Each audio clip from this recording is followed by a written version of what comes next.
My desk partner is the school's beauty queen. The richest guy in our class. Alexander, from the wealthy Morrison family. Stares at her every single day. His gaze is dark, obsessive. Like he wants to devour her alive. I quietly warned Emma, stay away from him. The way he looks at you isn't normal. Emma turned pale with fear. I thought I'd done something good. Until I woke up lying on an impossibly huge bed. Something heavy was locked around my ankle. I jolted awake from the soft bed that could swallow you whole. A cold sensation and soft metallic clinking came from my ankle. Looking down, I saw an elegant golden anklet with a warm luster. Locked firmly around my right ankle. A small device like a GPS tracker dangled from it. Blinking with faint red light. Wasn't I sleeping in my dorm? Where am I? Have I been kidnapped? Countless news stories flashed through my mind as my heart pounded. I looked around. This isn't some scary hideout for kidnappers at all. This was paradise. Massive floor-to-ceiling windows overlooked perfectly manicured lawns. And a crystal blue pool. One entire wall was covered with top-tier gaming consoles. And the latest games. Another wall had snack cabinets packed full. Chips to chocolate, spicy strips to jelly. All imported brands. The huge refrigerator was stuffed with drinks I'd seen. And never seen before. Wait. These chips cost $38 a bag at the store? I can only look. Never buy this chocolate. Emma got a box for her birthday from Switzerland. And this gaming console, the newest model. I saved for 6 months and still couldn't afford it. My fear melted away at lightning speed. Replaced by absurd euphoria. I carefully touched the golden anklet and bit it with my teeth. Pure gold. This kidnapper has some serious class. As I drooled over the room full of treats and games, the door clicked open. I instantly became alert. Grabbing the hardest pillow as a weapon. A tall, lean figure stood in the doorway. Dim hallway light outlined his cold silhouette. When he stepped inside and I saw his face clearly, I froze. Alexander. Our class is legendarily wealthy. But gloomy. Rich boy who looked like he hadn't seen sunlight in centuries. He still wore that faded school uniform. His face paler than usual. Dark circles under his eyes. Even heavier. He held a glass of warm milk. Silently walking over and offering it to me. I didn't take it, my brain spinning rapidly. Why did he kidnap me? Because I kept ruining his chances. I always thought he liked Emma. My beautiful desk partner. During class, he never listened. Just stared in our direction with that obsessive, crazy look. Worried Emma might get hurt by this psycho's attention. I helpfully warned her every time. He'd sent Emma things, too. Limited edition breakfast meal. Rare manga books. But he always put them on my desk first. Then gestured. With his eyes being helpful. I always passed them to Emma. Now I remember. Every time I gave his gifts to Emma. His face turned black as a pot. Though he wasn't shy, he was angry. He actually wanted to pursue Emma. But because I interfered, he thought I was in the way and kidnapped me. What twisted logic is this? Drink it. Alexander spoke. His voice extremely hoarse. Looking at the milk in his hands. I swallowed. Alexander, I know you like Emma. But kidnapping me won't help. You can't force love. Really? Alexander's body stiffened. He slowly raised his head. Those pitch black eyes staring at me intensely. Filled with emotions I couldn't understand. Almost painful. Emma. He seemed to squeeze out her name through gritted teeth. Yeah. I nodded, continuing to reason with him. I know you've done a lot for her. Breakfast gifts. I saw it all. But feelings can't be forced. This is illegal. I spoke rightfully. Alexander suddenly laughed lowly. That laugh was cold and eerie, making my scalp tingle. He casually placed the milk on the nightstand and stepped closer to me. Breakfast. All for her. His voice grew softer but more oppressive. I clutched the pillow, backing away until my back hit the cold wall. Wasn't it? I asked quietly. Otherwise, what? For me? Don't be ridiculous. We barely exchanged 10 sentences total. Alexander stopped in front of me, his tall figure completely engulfing me. He reached out his cold fingertips, touching the golden anklet. Do you like the room I prepared for you? Do the snacks I bought suit your taste? This. He pointed at the anklet. I had it custom made. Does it fit properly? I was completely stunned. Wait. This is a lot to process. Everything in this room is for me. This pure gold anklet is also for me. Looking at his face so close, those eyes no longer held their usual gloom, but a burning, crazy possessiveness. And the target of that possession seemed to be me. So I managed to say, you were always looking at me. Alexander's Adam's apple bobbed. But he didn't answer. The obsession, almost overflowing from his eyes, said everything. I was dumbfounded for a full half-minute. Then only one thought remained in my brain. This incredible fortune has finally come to me. After my brain crashed for 30 seconds, it began operating at CPU overclocking speed. Those $38 chips were for me. That Swiss chocolate was for me. That newest gaming console was also for me. And this. I looked down at my ankle. Pure gold anklet was also a gift for me. I suddenly looked up at Alexander. My eyes filled with unprecedented brightness. Alexander. My voice trembled with excitement.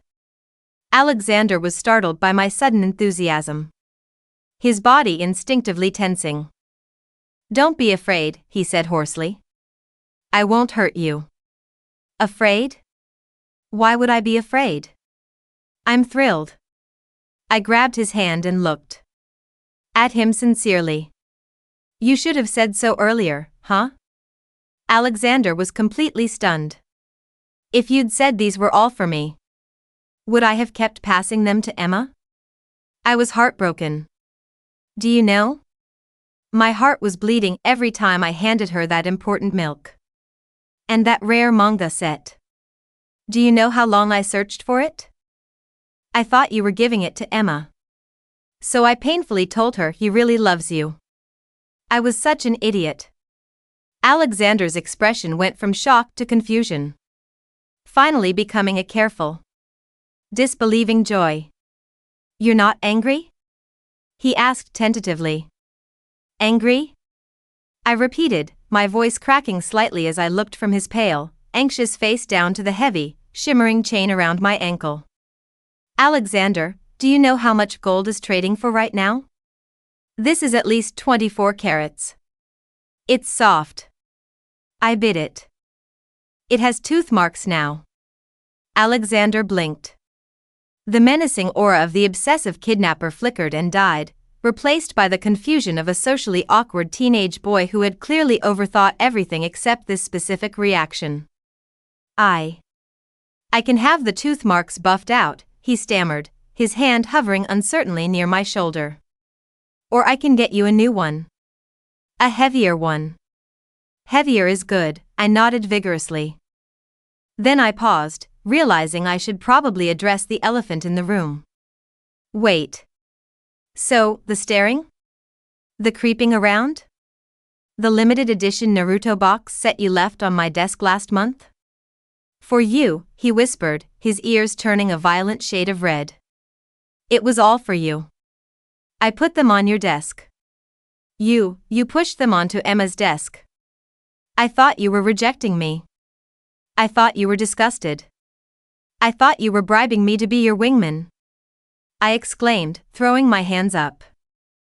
I thought you were a stalker targeting Emma, and I was the brave human shield protecting her virtue.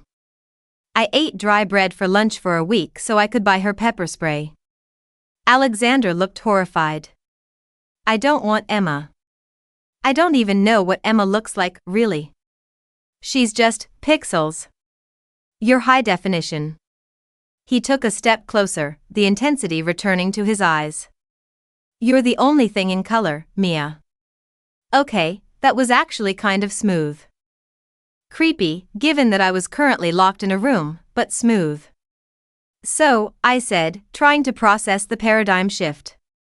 You kidnapped me because I couldn't take it anymore, he murmured, his gaze dropping to my lips, then darting away shyly.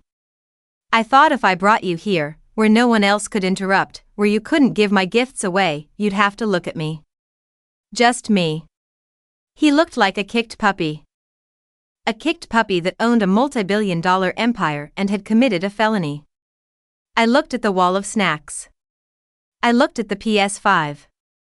I looked at the bathroom, which I could glimpse through the open door, featuring a bathtub the size of a Toyota Camry. Okay, I said. Alexander froze. Okay? I accept your hospitality, I said, walking over to the snack cabinet and grabbing a bag of the Truffle Hunter chips. I ripped them open. The smell of expensive fungus and grease wafted out. Heaven. But we need to set some ground rules. Rules? He looked eager to please. Anything. You want the moon? I can buy a plot of land on the moon. NASA is difficult, but my father knows people. No moon. First, the anklet stay. It's shiny, I like it, I said, munching on a chip. Second, I need Wi-Fi. If I'm going to be a prisoner of love, I need to stream my shows. Third, and this is crucial, do you have a chef? Yes. Michel. He has 3 Michelin stars. I nearly choked on my chip. 3? For a kidnapper's den? It's not a den, Alexander said, looking hurt. It's the guest wing of my East Hampton estate. I had it remodeled for you. Soundproofed. Reinforced glass. To keep you safe. Right. Safe. I sat down on the edge of the massive bed, patting the spot next to me. Alexander looked at the spot like it was a landmine. Sit, I commanded. He sat, stiff as a board, leaving a respectful 6 inches of space between us. For a guy who wanted to devour me alive, he was terrified of touching my elbow. So, I said, offering him a truffle chip. You rich people really live like this? Just unlimited snacks? He looked at the chip, then at me. He leaned forward and took the chip directly from my hand with his mouth. His lips brushed my fingers. They were cold, but his breath was hot. The dark obsession flared in his eyes again, that look that used to terrify me but now just gave me goosebumps. He crunched the chip. It's better when you give it to me, he said darkly. I blushed. Okay, maybe I was in a little over my head. But hey, at least the chips were free. Chapter 2, The Golden Cage Routine. The first week of my abduction was, frankly, the best vacation of my life. I quickly realized that Alexander Morrison wasn't a criminal mastermind. He was a lonely, touch-starved boy with unlimited resources and 0 social skills. He had constructed a reality where he could keep me, but he had no idea what to do with me once he had me. My days went like this. 8 a.m., wake up in the cloud bed. Alexander would be sitting in a chair in the corner, watching me sleep. Creepy factor, 8 out of 10. Perk, he would have a tray of fresh croissants and hot chocolate ready the second my eyes opened. 10 a.m., gaming time. I discovered Alexander was terrible at Mario Kart. Like, abysmal. You can't buy a blue shell, Alexander, I explained patiently as he tried to pause the game to call his assistant. The game is unbalanced, he seethed, gripping the controller until his knuckles turned white. I will buy Nintendo and fix the code. Just drive better. 1 p.m., lunch. Michel, the French chef, was confused but compliant. He made me lobster mac and cheese 3 days in a row because I said I liked it once. The only downside was the school situation. On day 4, I was lying on the rug, reading a first edition comic book, when realization hit me. Alexander! I shouted. He appeared in the doorway instantly, holding a glass of water and a towel, looking panicked. What? Are you hurt? Did the paper cut you? I'll burn the book. No. I have a calculus midterm on Friday. I sat up, horrified. If I miss it, Mrs. Gable will fail me. My GPA is the only thing I have that isn't yours. Alexander's shoulders relaxed. He walked over and knelt beside me. He liked being on the floor with me. It made him feel less looming, I think. You don't need a GPA, he said softly, reaching out to tuck a strand of hair behind my ear. His hand lingered on my cheek. You never have to work again. I have enough money for 10 lifetimes. You can just be here. With me. I can't just be a moss on a rock, Alexander, I argued, leaning into his touch despite myself. I have dreams. Ambitions. I want to be a marine biologist. His eyes darkened. The ocean is big. You could get lost. I don't like the ocean. You built this house next to the ocean. Because you like the view, he countered perfectly. Look, I'll hire a proctor. You can take the exam here. I'll tell the school you have mononucleosis. It's a very romantic disease. It's the kissing disease, I pointed out. People will talk.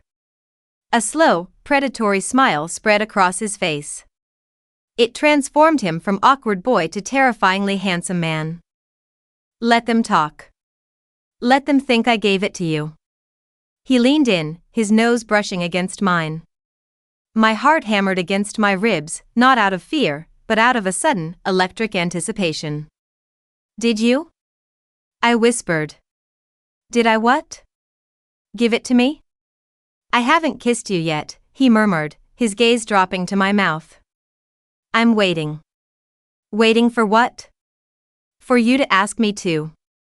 He pulled back, leaving me flustered and confused, and went to call the school principal. Apparently, when you donate a new library wing, you can dictate exam locations. Who knew? Chapter 3, The Emma Incident. 2 weeks in, the outside world intruded. I was in the middle of a heated debate with Alexander about whether or not he was allowed to watch me shower. Compromise. He could sit outside the door and talk to me, but the door stayed locked. He agreed, though he sulked for an hour, when the intercom buzzed. Sir, the security guard's voice crackled. There is a Miss Emma here.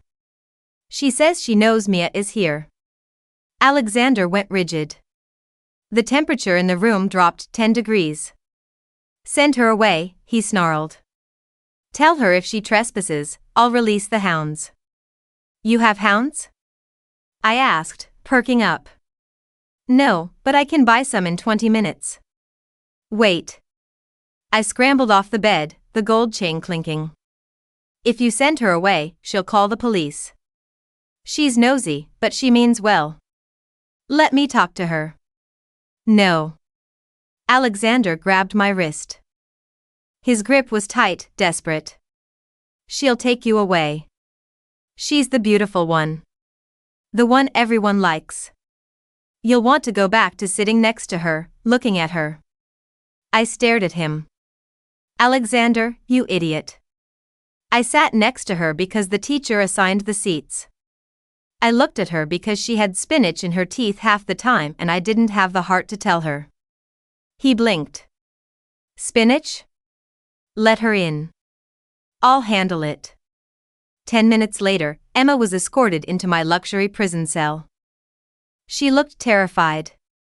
She was clutching her backpack like a shield. When she saw me, sitting on a velvet chaise lounge eating Godiva chocolates, wearing a silk robe and a solid gold anklet, her jaw dropped. "Mia," she gasped. "Oh my God, are you okay? I tracked your phone. I thought he was torturing you." "He is," I said solemnly. "He forced me to eat foie gras yesterday. It was rich." Emma looked around the room. She looked at the wall of games. She looked at Alexander, who was standing in the corner, glaring at her with the intensity of 1,000 suns, clutching a throw pillow as if he wanted to smother her with it. He kidnapped you?" Emma whispered. "Technically, yes," I admitted. "But look at this anklet, Em. Bit it. It's real." Emma looked at the anklet. Then she looked at Alexander. "Wait," Emma said, a slow realization dawning on her pretty face. "Alexander, you like Mia?" "I worship her," Alexander corrected, his voice flat and deadly. "And you are breathing her air." "Stop it." Emma turned to me. "But I thought he liked me." "You said he liked me." "I was wrong," I shrugged. "Turns out, he's just really bad at communication. And I have low self-esteem. Bad combo." Emma slumped onto the floor. "Thank God," she exhaled. "I was so scared. I thought I was going to have to marry him and live in a creepy castle." "No offense, Alexander." "None taken," Alexander said. "I wouldn't marry you if you were the last carbon-based lifeform on Earth." "Rude," Emma muttered. Then she looked at the snack cabinet. "Are those the Japanese Kit Kats? The matcha ones?" "Help yourself," I waved a hand. For the next hour, the three of us sat in my prison. Emma ate Kit Kats and told us the school gossip. Sarah Miller got caught vaping in the bathroom. The cafeteria served mystery meat again. Alexander sat by my feet, his hand resting on my ankle, guarding his territory, but he stopped glaring eventually. When Emma left, she hugged me. "So, you're staying?" she asked. "For now," I said. "I have finals next week, and the Wi-Fi here is faster than the school's." "Okay," Emma said. "Blink twice if you need a rescue." I kept my eyes wide open. Chapter 4, The Open Door. Month 2. The novelty of the snacks was wearing off, just a little. The gold anklet felt lighter, or maybe my leg was just getting stronger. I started to feel restless. Alexander noticed. He noticed everything. If I sighed differently, he was there with a thermometer and a diamond necklace. One rainy Tuesday, I woke up and the heavy electronic lock on the bedroom door was green. Unlocked. I stared at it. I got out of bed, the chain trailing behind me. I walked to the door and turned the handle. It opened. The hallway was empty. The stairs were clear. The front door of the mansion stood ajar, letting in the smell of rain and wet earth. I walked out onto the porch. The air was cold. The freedom was right there. I could run. I could find a phone booth, did those exist anymore, or a neighbor? I stood there for a long time, looking at the gray sky. Then I heard a sound behind me. A suppressed choke. I turned. Alexander was standing in the shadows of the hallway. He looked wrecked. His eyes were red-rimmed, his hair messy. He was wearing pajamas, looking smaller than I'd ever seen him. "You left it open," I said. "I had to know," he whispered. I read a book. About love. It said if you love something, set it free. He looked like he was physically dying as he said the words. "And if it comes back?" I asked. "It's yours," he finished, a tear tracking down his pale cheek. "But you won't come back."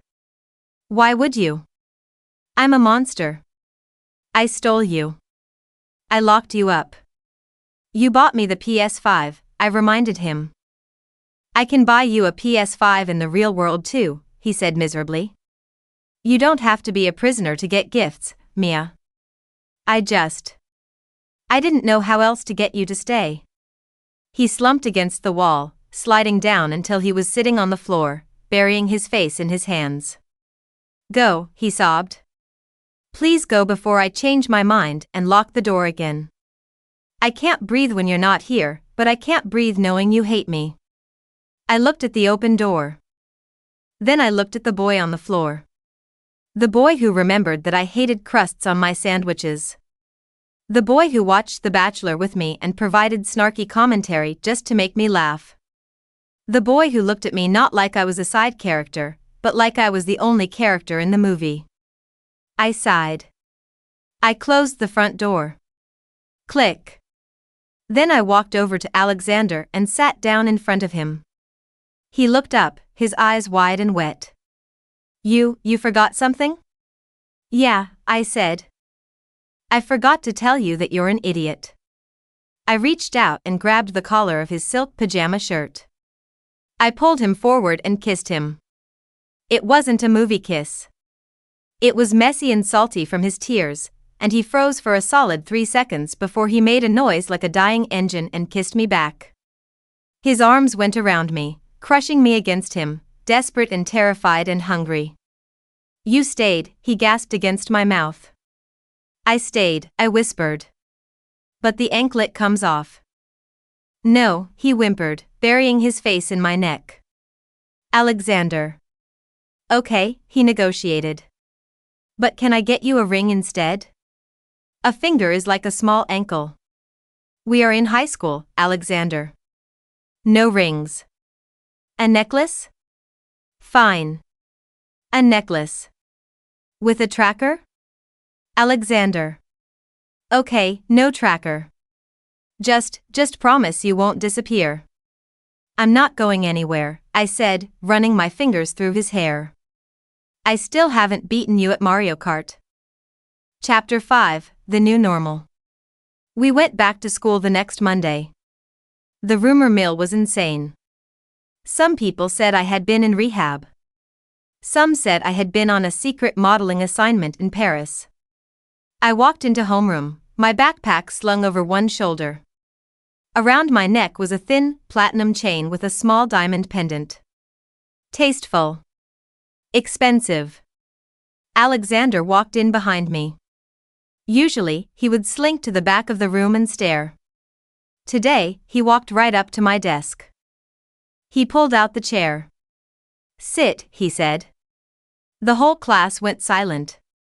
Emma, sitting at the next desk, choked on her water. I sat. Alexander sat in the empty chair next to me. He had paid the guy who usually sat there $5,000 to swap seats. Are you comfortable? Alexander asked, loud enough for everyone to hear. Is the light too bright? I can buy blinds. I can buy the sun and turn it down. I'm fine, Alex, I said, opening my textbook. Alex, he repeated, savoring the nickname like a fine wine. He rested his chin on his hand, staring at me. He didn't even pretend to look at the teacher. Dude, the guy behind us whispered. Why is Morrison staring at Mia? Shoo, Emma hissed. It's true love. And Stockholm Syndrome. But mostly love.